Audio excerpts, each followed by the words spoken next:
Assalamu alaikum. Dans cette vidéo, nous allons regarder ensemble donc les possibilités de communication entre les enseignants, les enseignantes et les élèves et leurs parents. Donc, comme vous commencez à avoir l'habitude, donc, quand on se connecte, on arrive sur le tableau de bord qui ressemble à celui que vous voyez ici. Donc, on va se rendre dans sa classe. Et donc là, on va aller regarder donc, comment on peut communiquer avec les élèves et leurs parents. Avant cela, je propose de regarder du point de vue donc, de l'élève ou d'un parent. Donc, c'est quoi les moyens que eux, donc on va commencer par ça, c'est quoi les moyens que les parents et les élèves ils ont pour communiquer avec l'enseignant ou l'enseignante. Donc là, je vais switcher à un compte qui est un compte d'élève ici. Donc, pour communiquer avec l'enseignant ou l'enseignante, donc les élèves, ils ont un bloc ici, donc dans le panneau qui est à droite, qui s'intitule Contacter mon enseignant. Donc, ça peut être utilisé, comme je dis, par l'élève ou par le parent pour contacter l'enseignant. Donc, et ici, vous allez avoir le nom de l'enseignant ou de l'enseignante pour la classe qui est en question ici. Donc ici, exemple, si on clique sur le nom, donc il y a une fenêtre ici pour pouvoir laisser un message à l'enseignant. Donc exemple ici, est-ce qu'il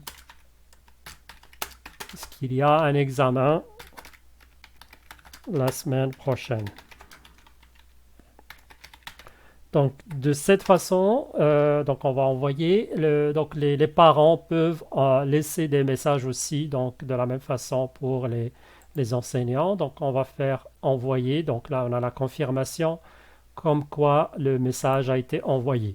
Donc on va se rendre du côté de l'enseignant, où donc on va faire juste une mise à jour.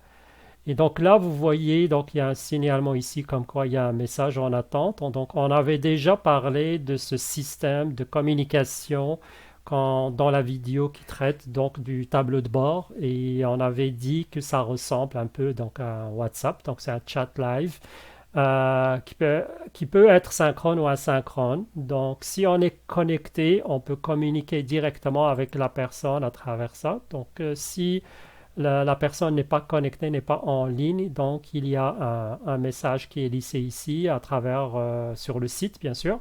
Il y a aussi un message qui est envoyé par courriel à la personne si elle n'est pas connectée, si elle n'était pas connectée au moment où le message a été envoyé. Donc ici, nous voyons donc il y a un nouveau message ici. Donc ça provient de l'élève qui s'appelle Student One. Et là, donc, il y avait d'autres tests avant. Donc, il y avait le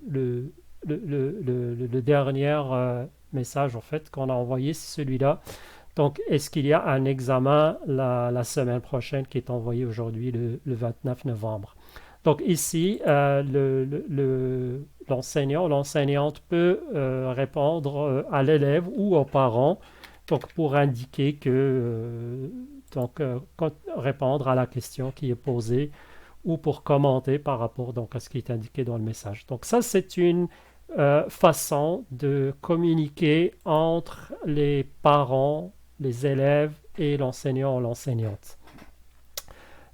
Maintenant, supposons que l'enseignant ou l'enseignante a besoin d'envoyer un communiqué à tous les élèves, à tous les participants de la classe. Donc la façon de le faire, c'est de passer à travers ici le système des annonces. Donc ici, les annonces, tout ce qu'on ajoute comme annonce ici est envoyé automatiquement à tous les participants donc, à ce cours, à cette classe. Et ils vont le recevoir par courriel. Donc ici, on peut ajouter un sujet, par exemple, révision. Révision. Donc il y a un titre, puis après, on peut laisser ici un texte ou un message révision la semaine prochaine, par exemple. Et on fait envoyer. Donc automatiquement, donc comme je disais tout à l'heure, le message va être envoyé est ici, va être envoyé à tous les comptes, à tous les participants. Donc c'est en fait Le système va utiliser les courriels des participants pour diffuser ce message. Donc, il va être reçu, généralement, ce sont les parents, parce que c'est les courriels des parents, ou alors si c'est un courriel de l'élève lui-même, donc l'élève va le recevoir. Deuxième chose, c'est que quand on rentre dans le cours ici, dans les annonces, la liste des annonces sera toujours affichée. Donc là, je vais aller me rendre du côté de l'élève. Donc, je fais une mise à jour. Et si j'ouvre les annonces ici, donc si je suis connecté sur le site, donc vous voyez ici, il y a l'annonce qui vient d'être envoyée. Et on peut revenir donc aux annonces précédentes, etc., si on veut. Donc ça, donc comme vous voyez, il y a plusieurs façons. Donc on va le recevoir par courriel, les parents, les élèves vont le recevoir par courriel. Et quand ils vont se connecter sur le site, ils peuvent aller voir c'est quoi les dernières annonces, donc dans la rubrique annonces qui se trouve donc dans cette section ici qui s'appelle Généralité, donc la section en haut là pour du cours. Donc, on revient côté de l'enseignant, l'enseignante. Donc, on l'a dit, ça, c'est la façon, les annonces, c'est la façon d'envoyer des messages à tous les participants de la classe. Alors, j'aimerais faire une parenthèse ici. Ceci n'est pas un moyen, il n'est pas recommandé d'utiliser ça, par exemple, pour pour annoncer des devoirs. Donc, comme on l'a vu dans la vidéo qui est réservée, qui a été faite spécialement pour les devoirs. Donc, les devoirs, c'est une activité qu'on ajoute à un cours. Il y a toute une structure là pour le devoir. Donc, il y a des dates, il y a la partie évaluation, etc. Toute cette structure-là, vous n'allez pas la retrouver si vous annoncez un devoir à travers les annonces.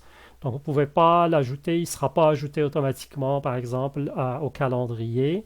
Il ne sera pas ajouté automatiquement donc, au système d'évaluation. Donc, toutes ces choses-là, vous ne les aurez pas. Donc, si vous envoyez une annonce pour annoncer un devoir. Donc, pour ajouter un devoir à un cours, il faut passer par l'activité, donc devoir, qu'on a consacré donc une vidéo précédente juste pour savoir, pour apprendre comment ajouter un devoir. Donc, je ferme cette parenthèse-là. D'autres moyens de communication aussi, mettons que vous voulez envoyer un message à un élève en particulier. Donc, ici, quand on a dit les annonces, c'est pour tout le monde. Ce n'est pas notre cas. Ici, on veut envoyer un message juste à un élève ou à un groupe d'élèves. Donc, on va commencer par le premier cas. On va envoyer à un élève. Donc, il faut aller dans la liste des participants ici. Après, on va choisir l'élève à qui on veut envoyer le message. Donc, on choisit ici. Puis, vous voyez ici, il y a message personnel. Donc, on peut cliquer ici. Là, ça nous amène, vous voyez ici, parce qu'on a déjà eu des communications avec cet élève-là. Donc, ça ouvre ce système de messages ici. Et là, on peut ajouter notre message, puis l'envoyer comme tout à l'heure. Donc, à cet élève en particulier. Donc, si on revient au niveau de la liste des participants, et cette fois-ci, on veut envoyer le message à un groupe d'élèves selon certains critères. Donc là, on vient ici, puis on sélectionne les élèves à qui on veut envoyer. Donc mettons ici, on veut envoyer à ces deux élèves-là. Puis ici, vous voyez ici, pour les utilisateurs sélectionnés, on dit envoyer un message. Donc si je clique comme ça, je vais avoir donc la fenêtre comme tout à l'heure pour pouvoir envoyer un message. Puis là, vous voyez ici, il indique que ça va être envoyé à deux personnes uniquement. Donc, c'est une façon pour sélectionner un groupe d'élèves à qui on veut envoyer un message particulier sans pour autant envoyer le message à tous les participants. Donc voilà, ça résume un peu rapidement donc, les différentes options qu'on a pour envoyer, pouvoir communiquer avec les élèves, avec les parents. Et aussi, c'est comment les parents peuvent communiquer avec l'enseignant, l'enseignante. Salam alaikum.